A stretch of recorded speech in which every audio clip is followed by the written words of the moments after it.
2 days before the European Parliament session kicks off in July with the brand new MEPs starting. Well, to join us now to talk a little bit more about this, I'm here with Stavros Papagianneous. He's the author of Rebranding Europe. So thank you for speaking to us here on Good Morning Europe. And first of all, the whole Spitzen candidate process seems to have just been thrown out the window, and at the end of the day we'll see EU heads of state behind closed doors take a decision on who will be the next European Commission President. How fair do you think this process is, Stavros?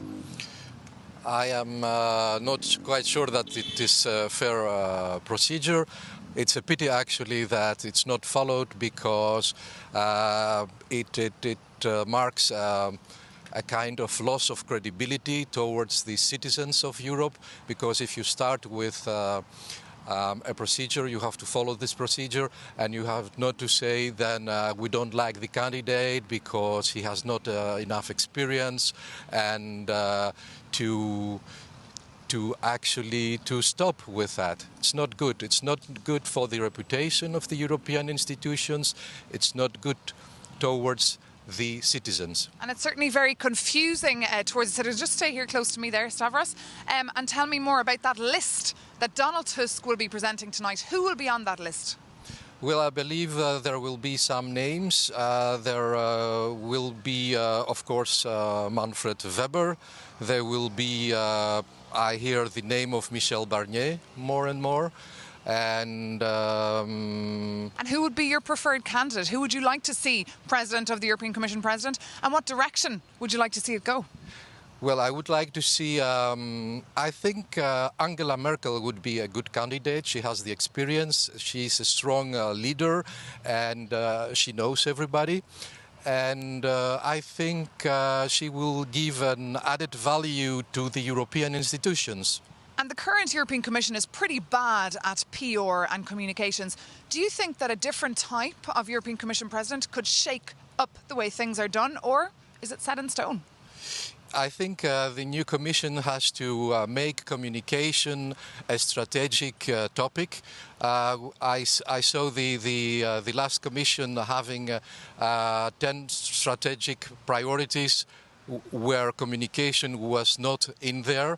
I hope that the next communication will make the next Commission will make communication a strategic topic. Well, let's see. Stavros Papagianneous, thank you so much for speaking to Good Morning Europe. But for the moment, back to you, Rosie, in the studio. Thank you ever so much, Maeve, live in Brussels for us. So it's a packed and potentially explosive agenda for the summit. But how will things work in practice once the leaders gather to grapple with these thorny issues? Our political editor, Darren McCaffrey, reports.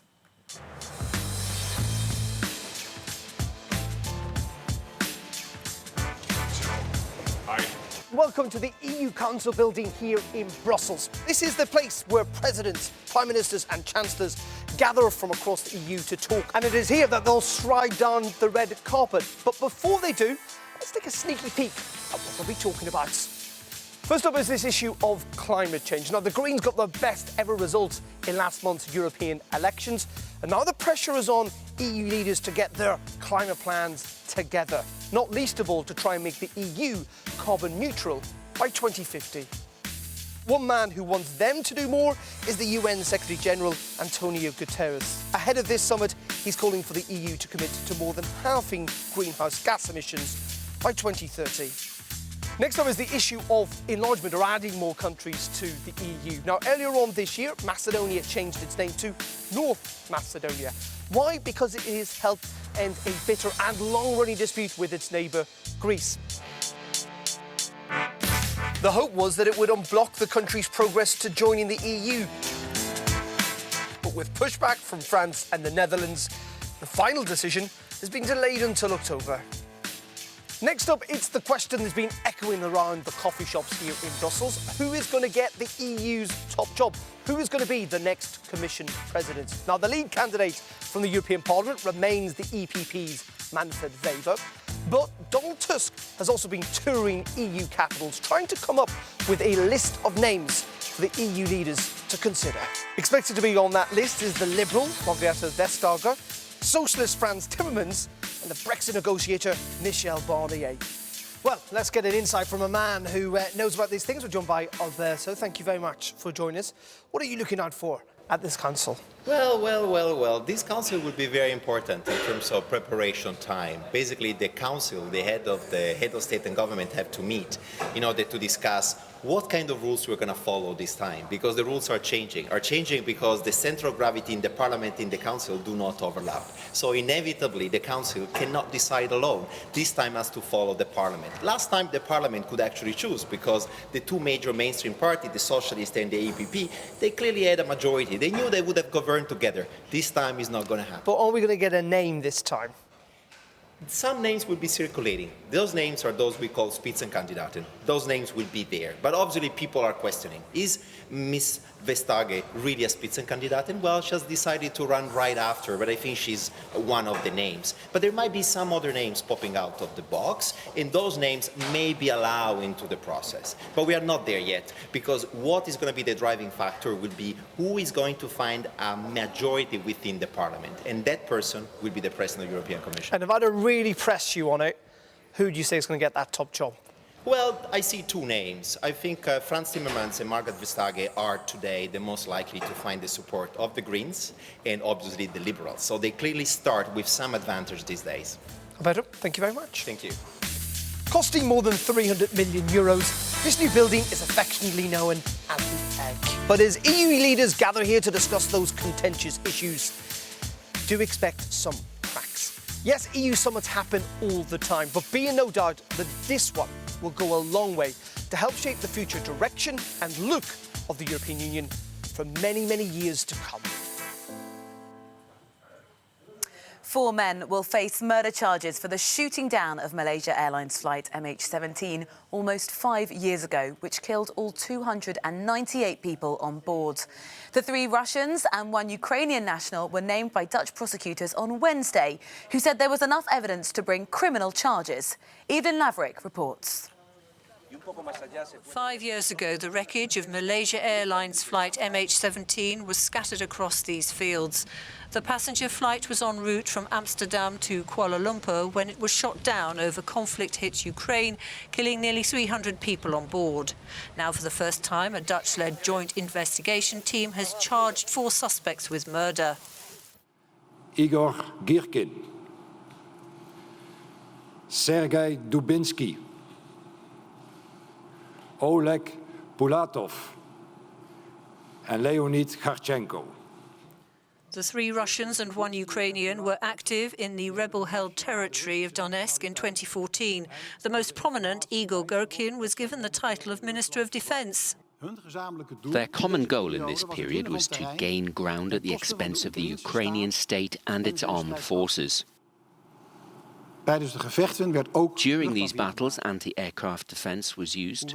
Even though they've not pushed the button themselves, there's the suspicion that they've closely cooperated in order to obtain the BUK Taylor and put it in position at the launch site with the goal to shoot a plane. A total of 298 people, including 80 children and 15 crew members, were killed on the flight. Their families say the prosecutions are a step towards uncovering the truth of what happened and to ensure justice. It's a bit of a relief. Yeah, we wanted to know a date and we want to know names. We got it. I think this is a very good start. Yeah. Kind of relief because now the start of the process, of the court process really starts. And we got the dates that they will start it. It will be next year in 2020. And we have the names of the people who are suspect in this case. The men are expected to be tried in absentia in March next year. They're unlikely to be extradited from Russia, whose officials have rejected the findings of the GIT, which they say are based on dubious sources of information. Evelyn Laverick, Euronews. Just 4 candidates remain in the contest to become the next leader of Britain's Conservative Party after the latest round of voting by the party's MPs. On Thursday, the MPs will choose which 2 contestants will go forward to a final runoff ballot of members. Richard Good reports. A 3rd round of voting and Boris Johnson's position as favourite to win the Conservative Party leadership contest remains unshaken. MPs were judging the contenders in the wake of Tuesday night's TV debate, and the verdict they delivered brought gasps of surprise. The total number of votes given to each candidate in alphabetical order were as follows. Michael Gove, 51. Jeremy Hunt, 54. Sajid Javid, 38. Boris Johnson, 143. Rory Stewart, 27. That was a knockout blow for outsider Rory Stewart, the only candidate to rule out a no-deal Brexit, who got 10 fewer votes than last time. He tweeted to say he'd been inspired by the support he got during his campaign, but it was a poor end, put down to tactical voting and what he himself called a lacklustre performance in the TV debate. Environment Secretary Michael Gove has closed the gap on the second-placed candidate, Foreign Secretary Jeremy Hunt, with Home Secretary Sajid Javid now a long way back in fourth. But they're all far behind frontrunner Johnson. Richard Good, Euronews. Still to come here on the programme, a year after the Aquarius ship was stranded in the Mediterranean, what lessons have the EU learned when it comes to refugees and migration?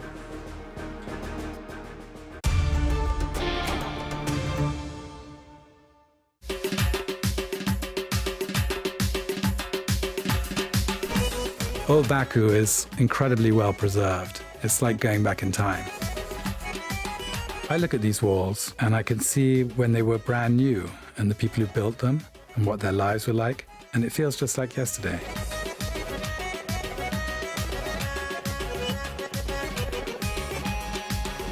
Azerbaijan, take another look.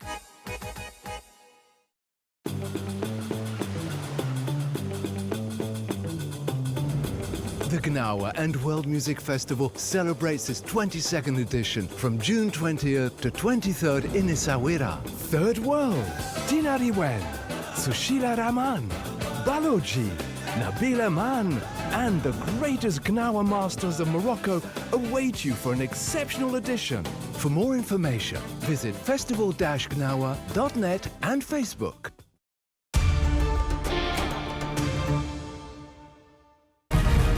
Good Morning Europe, coming up on Euronews.